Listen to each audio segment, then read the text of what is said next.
Tonight, a warning that mass starvation is spreading through Gaza. We'll take you inside a hospital where seriously ill children have almost nothing to eat. I want to be like you. I'm a child. I want to play and be like you. Before, I used to look like this. The war changed me.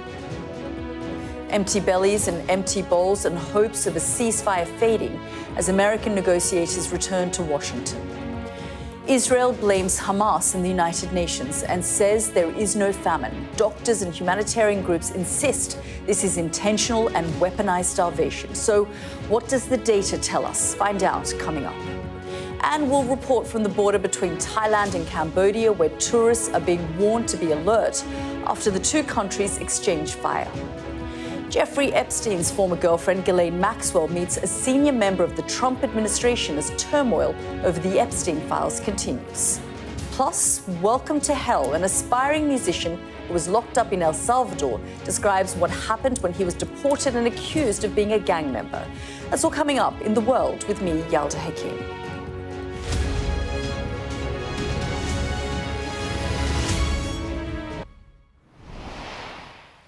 Good evening. I want to begin the programme tonight with one image of one little boy in Khan Yunis in southern Gaza. This is Hassan. When this video was filmed, he was 3 years old. He weighed just 6 kilograms. He is unable to hold his legs up, his arms up with it because he has no energy. He is unable to cry. He has no muscle because the muscle is being broken down for energy. So there's just skin and bones. The hospital where he was being treated had no fortified baby formula. He died 2 days later, and he died despite this: pallet after pallet of food and nutritional supplements waiting to cross the border.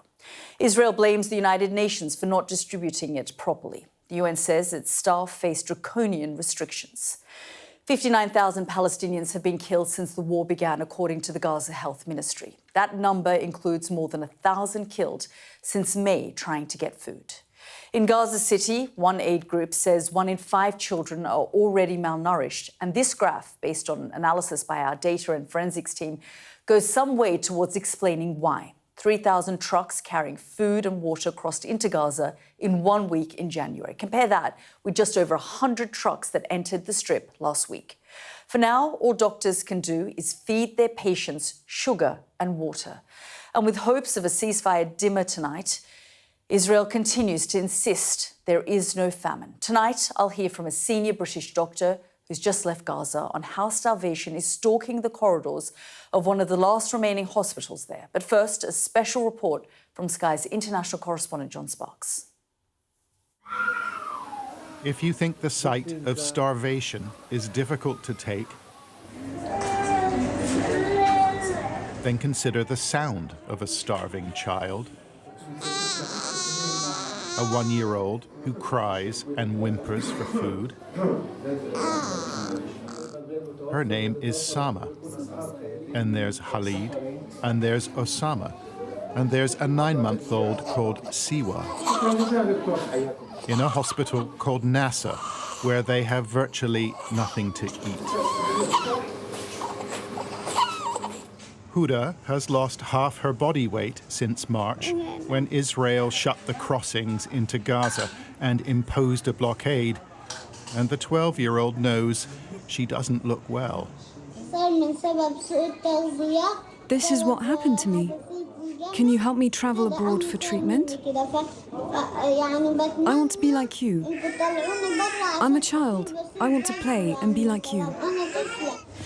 Her mother says Huda's needs are simple: fresh fruit and vegetables, fish, maybe a little meat. But she won't find it here.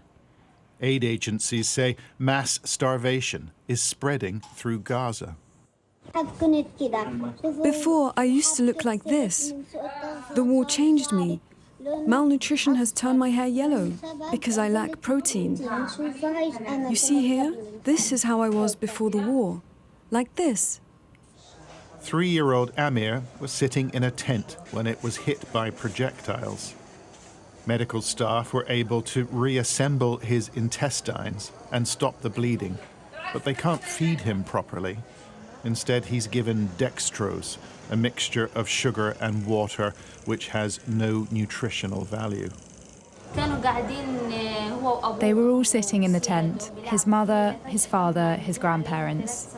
Suddenly, 3 Israeli rockets hit them. 3 rockets. How could a child like Amir withstand that? His aunt has come to visit, but Amir is effectively on his own.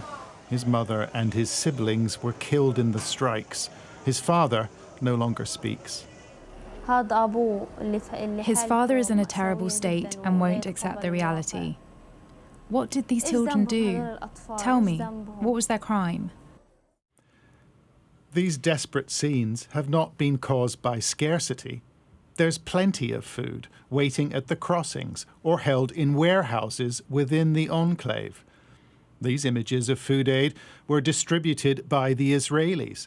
Their officials claim the UN is failing to distribute it. But the Israelis and the Americans have taken charge of food distribution. The UN's 400 aid centres have been shut. In their place, the UN tries to organise convoys, but it says it can't obtain the necessary permits and faces draconian restrictions on aid. An American doctor who spent 2 weeks at Nasser Hospital told us those restrictions include baby food. When we actually brought baby formula in to Gaza, so I had an 85-pound check-in bag of donations, medical supplies, medications, and baby formula. Somehow my bag got through. Next mission that came in after us, their bags all got inspected and they physically threw out the baby formula, medications, and medical supplies in the trash. They threw them out in the trash. Their reasoning was that this is excess. You're bringing in excess when babies are literally starving.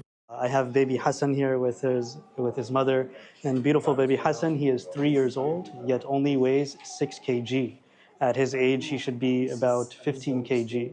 We see Dr. Hussein at Nasser Hospital examining a severely malnourished child. He is unable to hold his legs up, his arms up with it because he has no energy. He is unable to cry. He has no muscle because the muscle is being broken down for energy. So there's just skin and bones. Baby Hassan died 2 days after this video was recorded. He needs special formula, he needs special feeds. And these feeds are literally miles away. They're literally right there at the border, but it's being blockaded by the forces. They're not in, so it's intentional deliberate starvation. And it's just so distressing that this is something man-made. This is a man-made starvation. This is a man-made crisis. Sometimes food is made available at communal kitchens called tikya. First, you have to wait. And then you have to fight.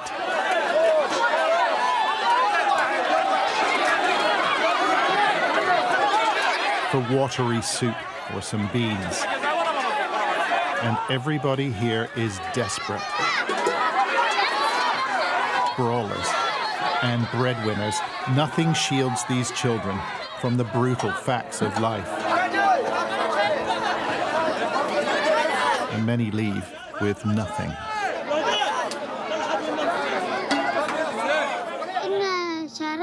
It's been 2 months since we've eaten bread. There's nothing to eat. I want life to go back to how it was. I want meat and flour to come in. I want the end of Turkey. There's another way to seek sustenance at 4 distribution hubs run by US contractors.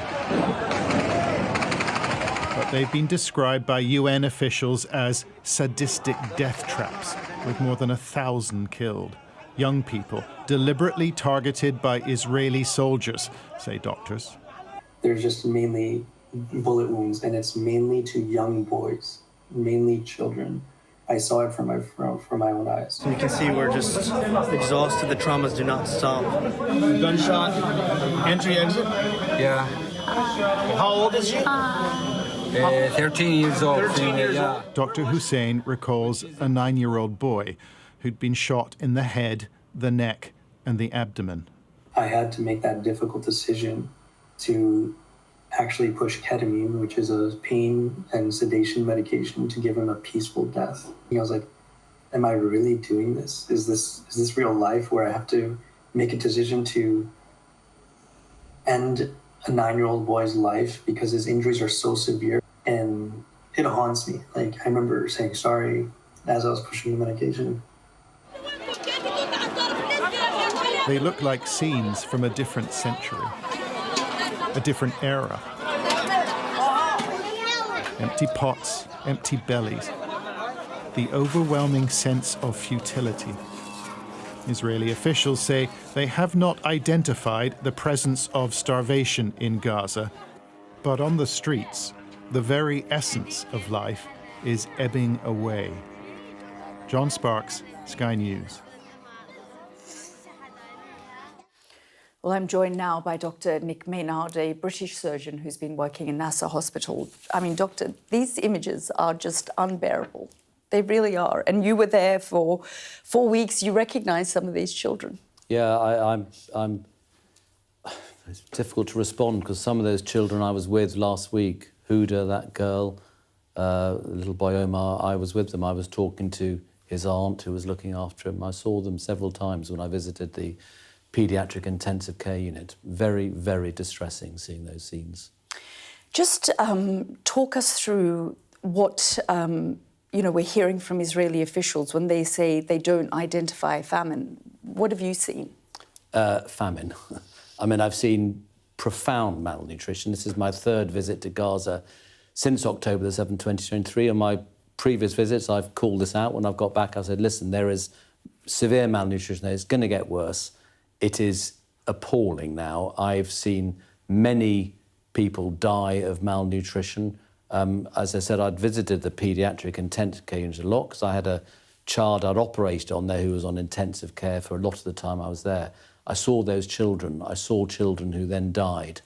And there is virtually no feed being allowed in for them. That story about the American doctor talking about the formula feeds being refused entry is true. I met several doctors who had formula feed cartons of them in their luggage. They were all confiscated by the Israeli border guards, specifically those. Nothing else confiscated, just the formula feed. And there are babies dying. There are 4 premature babies who died in the first 2 weeks when I was in Gaza, in Nasser Hospital. And there'll be many, many more deaths unless the Israelis allow proper food to get in there and nutrition. And these reports that many of these patients are being kept alive with sugar and water, is that what you were doing as well? Yeah, well, so the first week I was there, I visited the paediatric unit, and there were, I think, virtually all the children on the paediatric intensive care unit then were being fed with 10% dextrose, which, as you say, is sugar water. There's no nutritional value at all. No formula feed's been allowed in. They've got a small amount of formula feed for the very small babies, but not enough. So they're all being given an inadequate amount just to make sure some get them. One of the NGOs managed to bring in some feed whilst I was there, so they're distributing that to the children there. But when that runs out, there'll be no food at all. And for the adult patients I was treating, there was no nutritional support at all. You're at Nasser Hospital, and we know that many of these hospitals, Nasser, for example, is one of the last remaining. We just want to show our viewers the images that you captured from the hospital, where it's virtually become a front line itself. Yeah, so Nasser's, it's in the red zone, so it's surrounded by the Israeli military. Most of the time they were probably a kilometre or a little bit more away. But for 3 days, about 2 or 3 weeks ago, they came within a few hundred metres of the hospital, and it was extremely tense. We were hearing the bombings, the machine gun fire, non-stop all night. Many staff left because they found it too dangerous to stay there. Patients were discharging. One patient I'd done major abdominal surgery on 12 hours previously. He left the hospital after 12 hours, and I tried to persuade him to stay, but he said, "It is safer for me in my tent in Al-Mawasi," and we know that's not a safe area. He said, it's safer for me there than it is in this hospital. And your colleagues, we're hearing, a lot of the staff who are working there are suffering from starvation themselves, that many of them are queuing up for the kind of food that they are treating patients for. Absolutely. I've been to Gaza many times, so I saw some people I'd known for years, some of them. I didn't recognise some of them. 2 colleagues of mine had lost 20 and 30 kilograms respectively. They were shells of what they'd been like before. They are all hungry and they're coming into work every day, but they're then going home to their tents where they have no food. They are going. One anaesthetist I know, in between operations, was going to the food distribution points to get food for his family and witnessing the horrors there, witnessing the young teenage males being shot by the Israeli soldiers and seeing how chaotic that food distribution system is. Well, it's been described by the UN and others as a death trap. Those who have been there have described the situation there where, you know, the soldiers are opening fire on the civilians queuing up. And I operate on many of those children. I saw young teenage boys, sometimes as young as 11, 12, 13, who had been shot at these food distribution points. They had gone there to get food for their starving families, and they were being shot. And I operate on many of them. One 12-year-old boy died on the operating table when we were operating because his injuries were so severe. And what was even more distressing was the pattern of injuries that we saw, the clustering of injuries to particular body parts on certain days. So one day they'd be coming in predominantly with gunshot wounds to the head or the neck, another day to the chest, another day to the abdomen.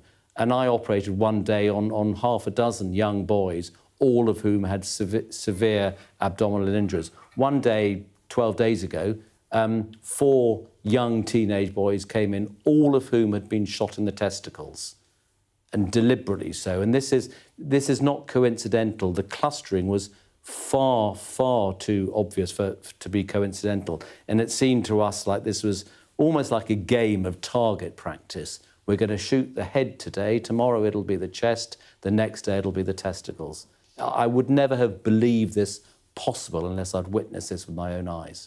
And when these patients come to the hospital, you don't have the tools or the equipment really to operate in the way that you normally would. Yeah, I think that's the point. And we clearly do operate on them and we have to make do with the equipment we have. But there are not enough drugs, so the anaesthetists are using often much less than the normal dose of anaesthetic they use.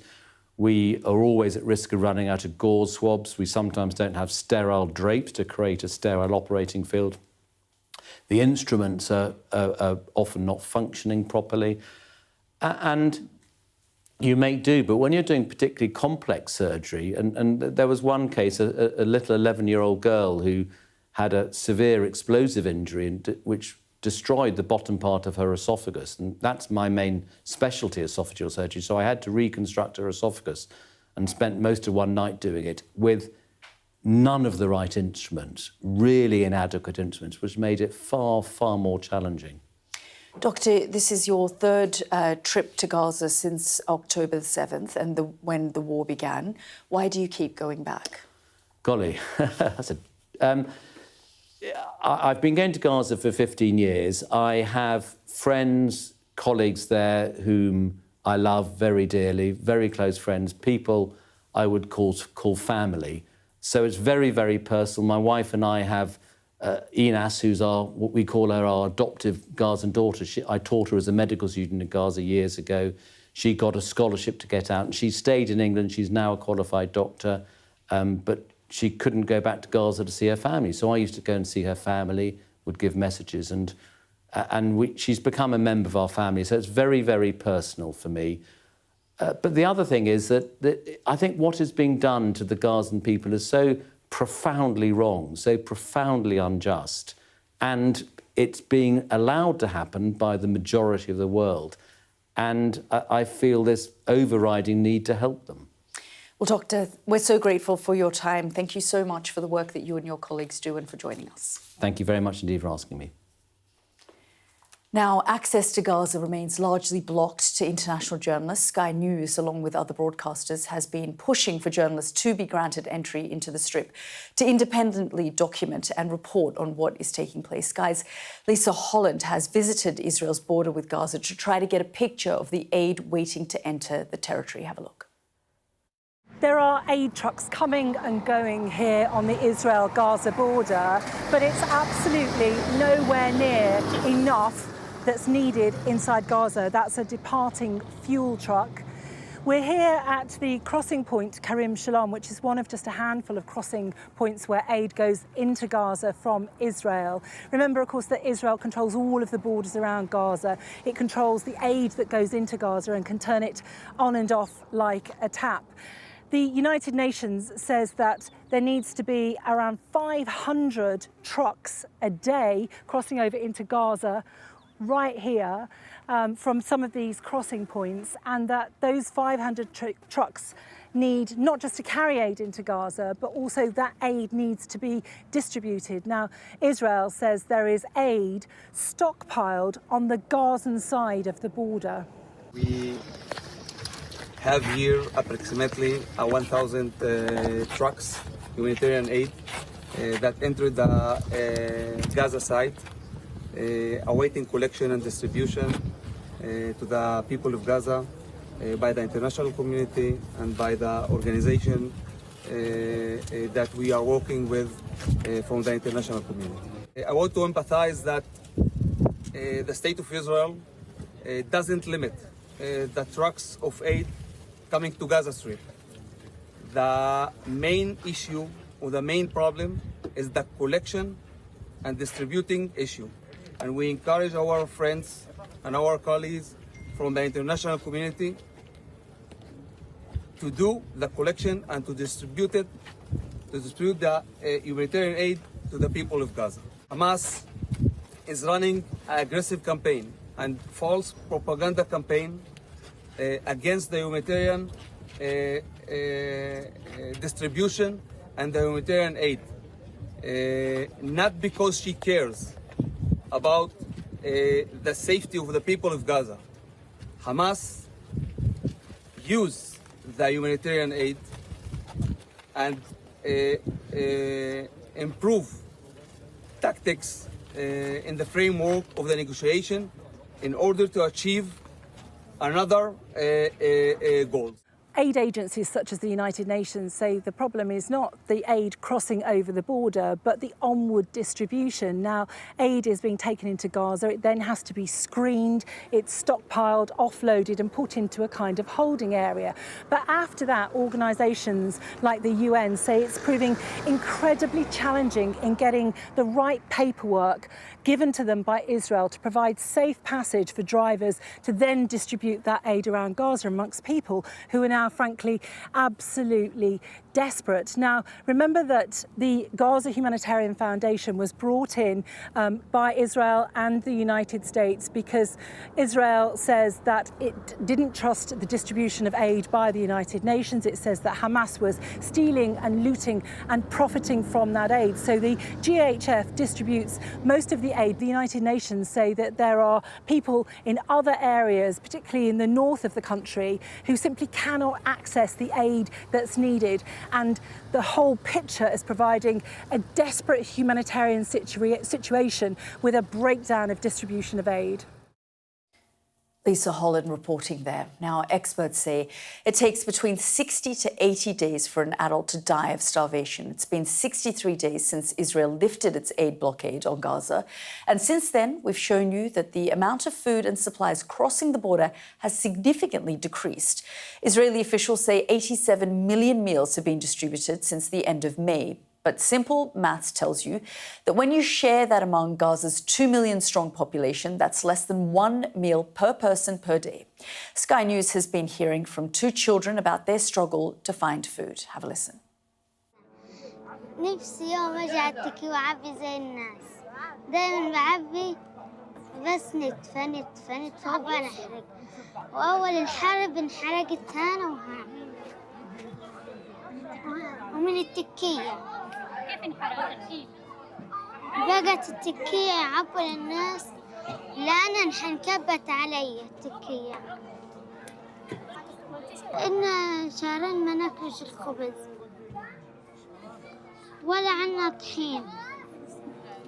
نفسي يرجع الدنيا زي الأول نفسي يدخل اللحمة ويدخل الطحين ويدخل كل حاجة ويبطل التكيات.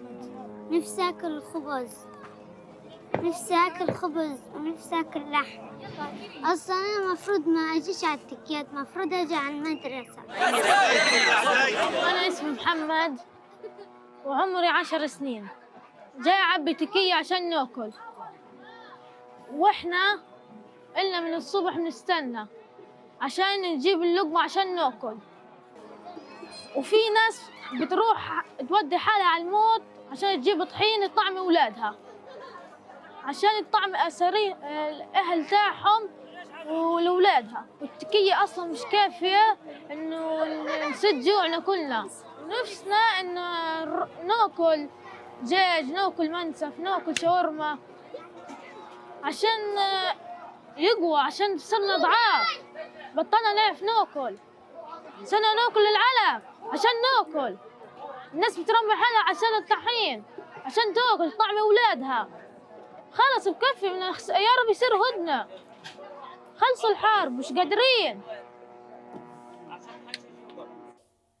Some of the children of Gaza there. Well, I'm joined now by Professor Alex de Vol, Executive Director of the World Peace Foundation and author of Mass Starvation, The History and Future of Famine. Professor, thank you very much for joining us here on the programme. You've been working in the field of famine, food crisis and humanitarian action for more than 40 years. I just want to get your assessment of what you're seeing and hearing when it comes to the situation in Gaza.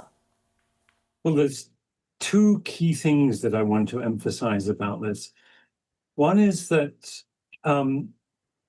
starvation famine isn't just the phenomenon of an individual suffering from deprivation and the body wasting away. It's also a societal phenomenon. It is the breakdown of society and the sense of humiliation, the collapse of basic social norms, of dehumanization that goes with a desperate lack of food.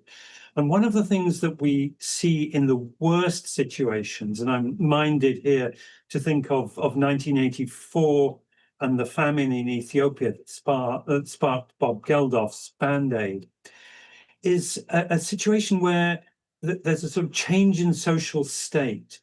And as those social structures disintegrate, the rate of death among children doesn't just increase marginally, it increases exponentially. There's a change in state, and it's very rare and very terrible, and it's unmistakable when you see it. And what I see happening today in Gaza is exactly that, and it is profoundly disturbing in a way that is truly horrible and very, almost unique. Yeah, it is disturbing looking at these images coming out of Gaza and these children and the numbers. I mean, the Gaza Health Ministry says 113 people have died from starvation and malnutrition in Gaza as of the 24th of July. 81 of the dead are children, 32 are adults. So what you're describing, the sort of societal breakdown, you're saying we're seeing exactly that through the eyes of these children.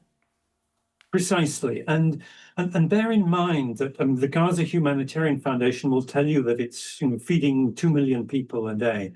Well, when the society breaks down, it is the poorest who suffer. It is the most vulnerable. It is those mothers who have 4 or 5 children to look after, maybe elderly parents, those people who are handicapped. It's not the healthy young men.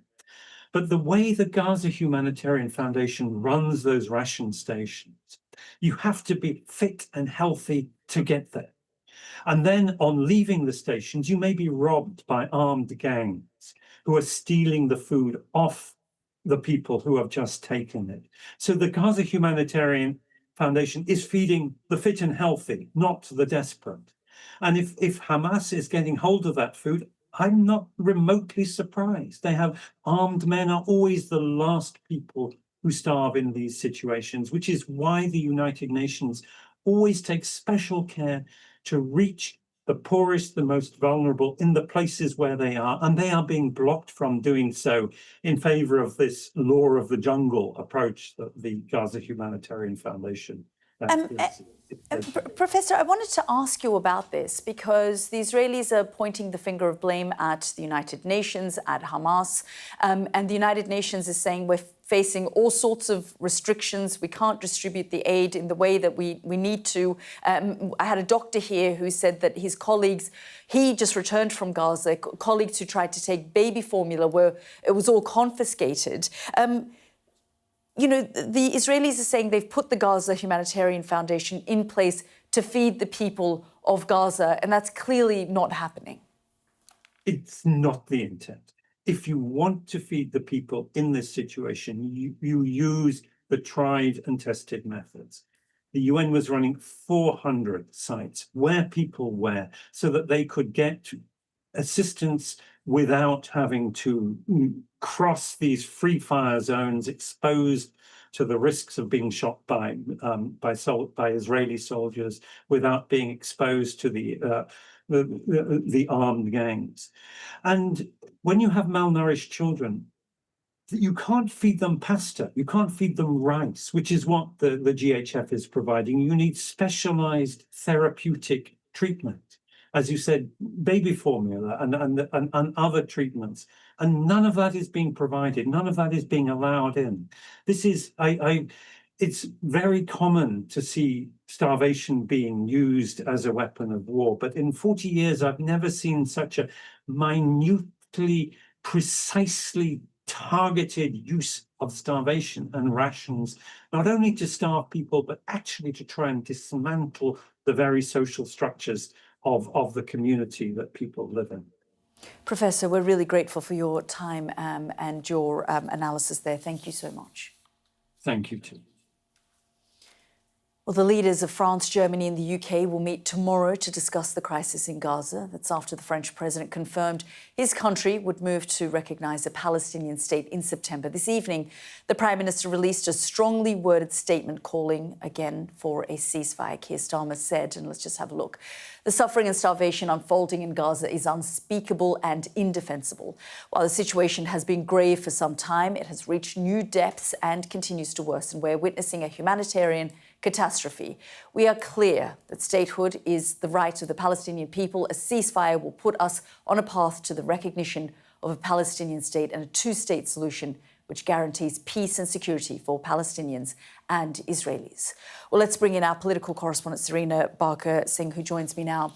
Serena, quite a strongly worded statement there from the Prime Minister. We have, over the course of the last few months, seen those statements get, more firm and strong in what the message they're sending.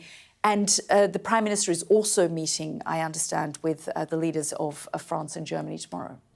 Yes. So, as you say, strong words from Number 10, probably the strongest that they've gone on this in terms of Palestinian statehood, but also calling out the situation on the ground. They said the suffering and the starvation unfolding in Gaza is unspeakable and defensible. It's quite clear words there. You also had David Lammy in the Commons this week, as well as doing the media rounds. So they've worked a lot on this issue, but I think this emergency meeting with France, Germany and the UK is quite important. When I asked Number 10 about this, why this was happening now, all they said was because of the situation on the ground, which is quite vague. But I think if you take that in tandem with Emmanuel Macron's tweet tonight, which is also very strident, saying that he will recognise Palestinian statehood and given a time of when he will do that in September.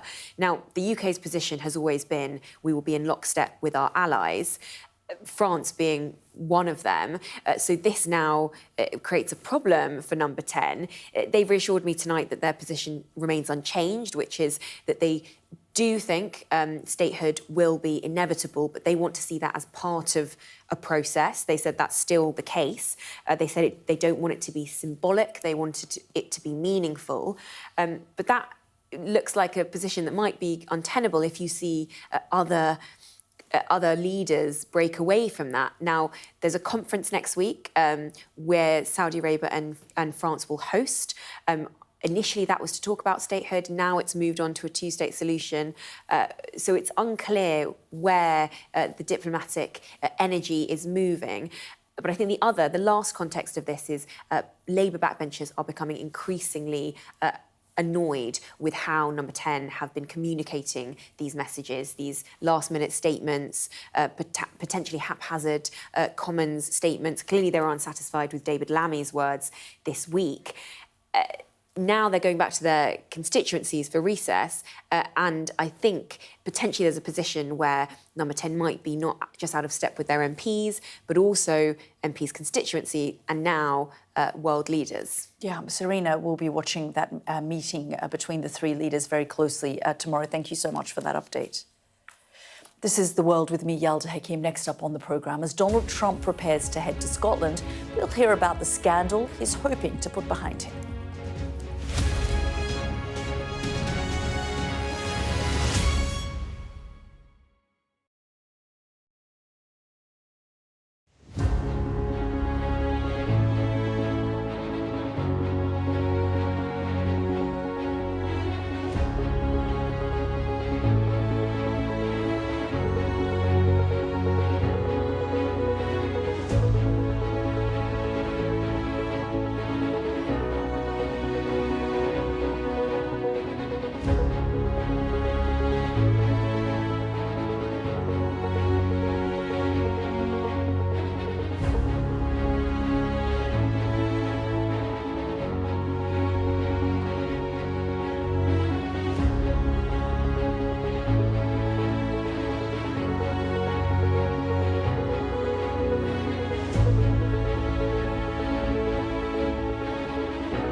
We are under Israeli military restrictions in terms of some of the things that we can film, but it's important to be in there.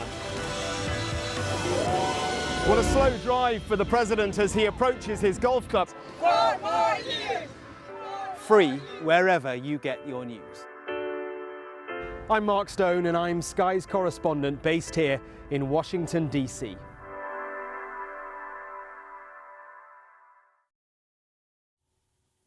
Welcome back to the programme. The US Deputy Attorney General has met with the convicted sex offender Ghislaine Maxwell as pressure mounts on Donald Trump over the handling of files relating to the disgraced financier Jeffrey Epstein. The former British socialite Maxwell is serving a 20-year sentence after being convicted of sex trafficking minors on behalf of Epstein, who died in jail in 2019. The issue of transparency over the files has frustrated the president over recent weeks, and he will be hoping to leave it behind as he heads to Scotland tomorrow.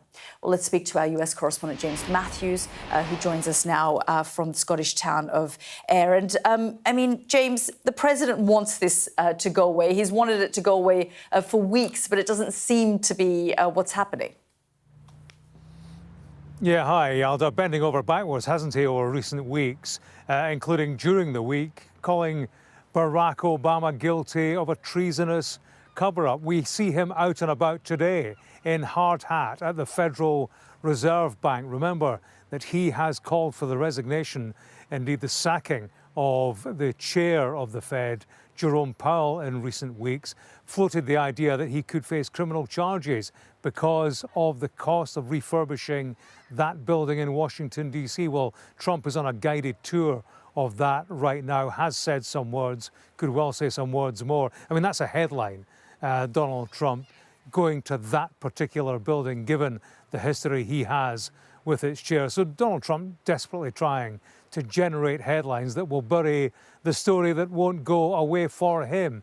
In terms of developments around Jeffrey Epstein, we have seen, as you mentioned, this business with Ghislaine Maxwell today in the Tallahassee Federal Courthouse, a meeting between the Deputy Attorney General, Todd Blanche, and Maxwell and her lawyers.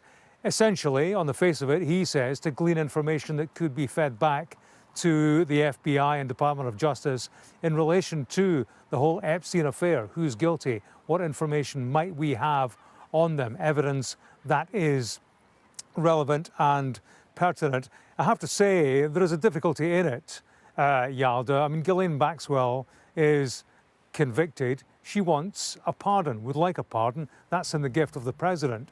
She is currently trying to engineer an appeal towards the Supreme Court. That's got Trump's fingerprints all over it. He appointed 3 judges on that bench. And of course, Todd Blanche, the lawyer she is speaking to, used to be Donald Trump's private lawyer. He's in that position because Donald Trump endorsed that. So many people putting 2 and 2 together and coming up with cover-up, Yalda. There's also the business of why speak to Ghislaine Maxwell in the first place? As a priority, why not speak to the abusers in the first place who might have more pertinent and appropriate information? James, thank you so much for bringing us up to date there. Now, welcome to hell. That's what a prison warden told aspiring singer Arturo Suarez as he arrived at a maximum security prison in El Salvador. He was arrested in the United States, accused of being a gang member and deported as part of Donald Trump's immigration crackdown. He spoke to our US correspondent Martha Kellner after his release. A homecoming from hell. This is how Arturo Suarez describes the past 4 months. Imprisoned at the behest of Donald Trump, now released into the arms of his family. Arturo, it's really great to see you out of prison. Just days after being exchanged in a prisoner swap with Americans detained in Venezuela, Arturo is telling me his story. How he ended up shaven and shackled in one of the world's worst prisons, despite never having a criminal record. Al entrar la administración de Trump, I had a feeling when the Trump administration came in, there would be deportations, but I never thought I would be caught up in all of this. Arturo is an aspiring singer. He'd moved to the US to escape Venezuela's authoritarian regime, but he was swept up in Trump's deportation policy. Accused with little evidence of being a gang member, he was arrested by masked and armed immigration agents. Then flown to El Salvador, a country he'd never even visited. Brought to this maximum security prison. His ordeal was underway. Sí, constantemente fuimos golpeados, sufrimos maltrato físico. We were constantly beaten. We suffered physical, verbal, and psychological abuse. There wasn't a day where the wardens didn't tell us that the only way we'll leave that place was if we were dead. In fact, the first words that the head of the prison said to us after the first beating was, "Welcome to hell." The Trump administration paid El Salvador millions of dollars to imprison more than 250 Venezuelan men here. Do not come to our country illegally. Homeland Security Secretary Kristi Noem visited for a photo shoot. Obviously, they did a show of this. They had cameras. When she came in, my cellmates and I began to make the help sign, which she disliked a lot. We began to shout freedom. So you believe that Arturo is on this picture? I spoke to Arturo's brother Nelson back in April as he appealed for his release. He said Arturo's only crime was having tattoos, which the White House cited as evidence of involvement with gangs. Now Arturo shows me them. Most, he says, are in tribute to his late mother. Do you think the Trump administration truly believed that you were a gang member, or do you think they just wanted as many Venezuelan people as possible out of the country? I think it was just an excuse to get us out. We weren't taken for having tattoos or belonging to a criminal gang. We were taken for being Venezuelans. And today, I want to tell the world that being Venezuelan is not a crime.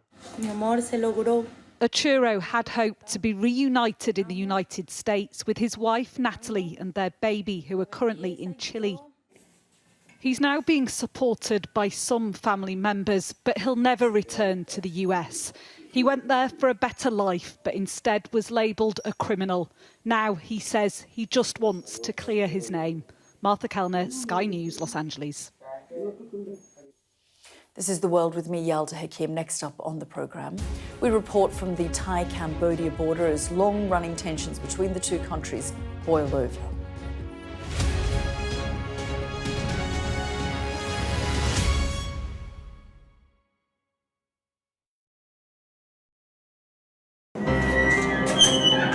We've come to one of Moscow's Cold War bunkers. It was built as a top-secret command centre. Being here really feels like you're stepping back in time. I'm Ivor Bennett, Sky's Moscow correspondent. A show of military might and menace. Courage, bravery and sacrifice will win the day. It's a new subject. They'll learn about combat drones and some how to handle a Kalashnikov. The Kremlin continues to put forward its own version of events, both present and past. There's no mention of the fact that Russia invaded its neighbour. That's rewriting history, isn't it? Now we are to read it carefully. Vladimir Putin put forward his plan for a ceasefire in Ukraine, telling Kiev, pull out of your eastern territories and the war will end.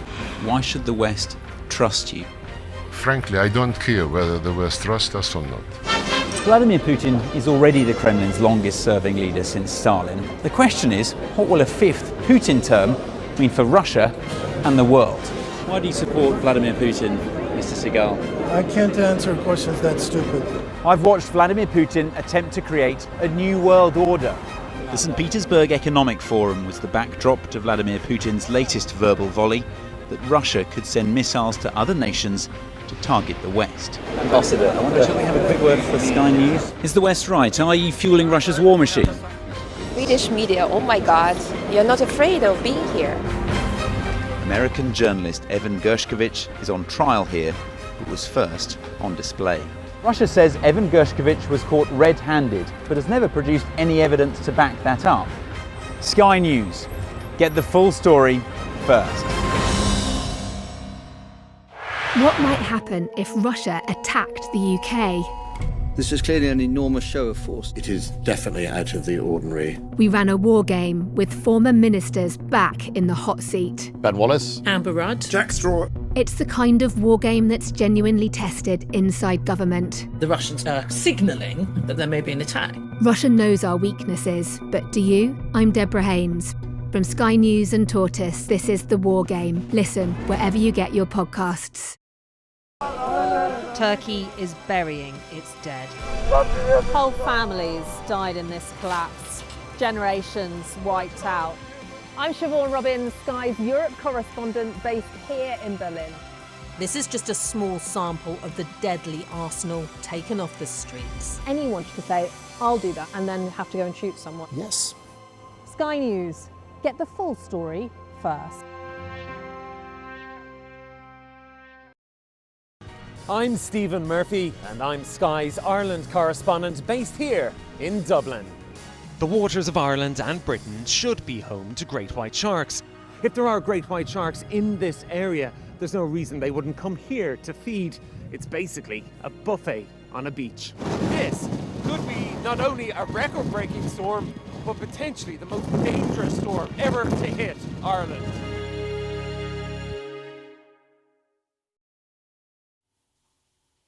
Welcome back. The disputed border between Cambodia and Thailand has long been a source of tension.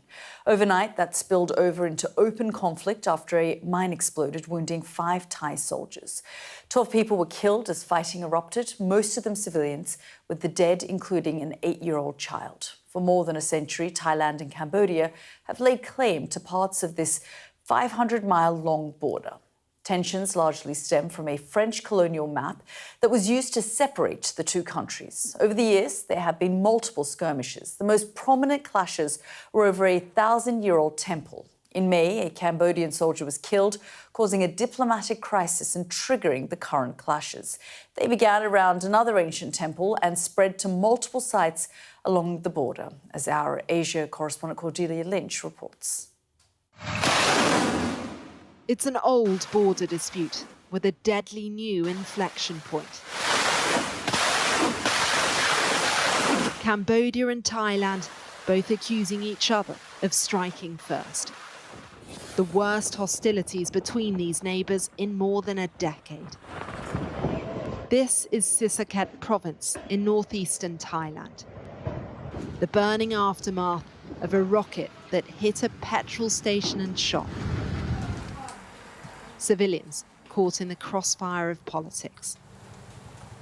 Komsan lost his wife, son and daughter. I was in the car when it happened. My wife and children were inside the store. I heard an explosion nearby. I couldn't think of anything. I just ran to find my children and wife. But I only found one. It was his 15-year-old daughter. His wife and son died in each other's arms. I couldn't see them until they put the fire out. Then a firefighter told me there's a mother sitting hugging a child. They were all burnt. How do you feel towards the Cambodian government now? If you ask me, it's not right. Why should innocent people be the ones to suffer? This is meant to be a military battle. This isn't the place to attack. Tensions started to rise in May when a Cambodian soldier died in a border skirmish. It then escalated in the past week when 2 Thai soldiers lost their legs in landmine blasts. Neither side seemed willing yet to take an off-ramp. We are protecting ourselves and the sovereignty of our nation. This is the main point of this matter. We cannot accept any invasion or violation of our national sovereignty. Cambodia's use of armed force is because it has no choice but to defend its territory against Thai threats. It is more than just saber rattling, but these two nations have walked away from these moments before. The sense, the hope is that this will not be going towards all-out war, that nobody wants that. But we have seen trade between the two countries break down. And of course, with this comes the greater risk of more military action. The test will be whether two countries being influenced by two strong men on the sidelines can find the strength to pull back, and quickly. Cordelia Lynch, Sky News in northeastern Thailand. The legendary wrestler and actor Hulk Hogan, probably the biggest star in the history of the WWE wrestling, has died aged 71. And while he was best known for his time in the ring, he forged a reputation outside of it too. He sued and eventually bankrupted the celebrity site Gawker for publishing a sex tape, and more recently gave his full backing to Donald Trump. This look back at his life does contain some flashing images. And I said, let Trumpomania run wild, brother! Hulk Hogan was one of the greatest professional wrestlers to have ever lived.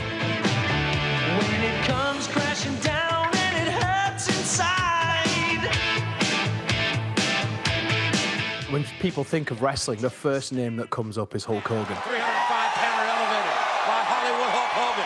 And Hogan scores with a clothesline. Outside goes the Undertaker. He knew what it meant to be a multi-platform star. He had that appeal. He was larger than life, the 24-inch pythons. And he was one of those guys that not only could wrestle in the ring, but he could talk people into arenas.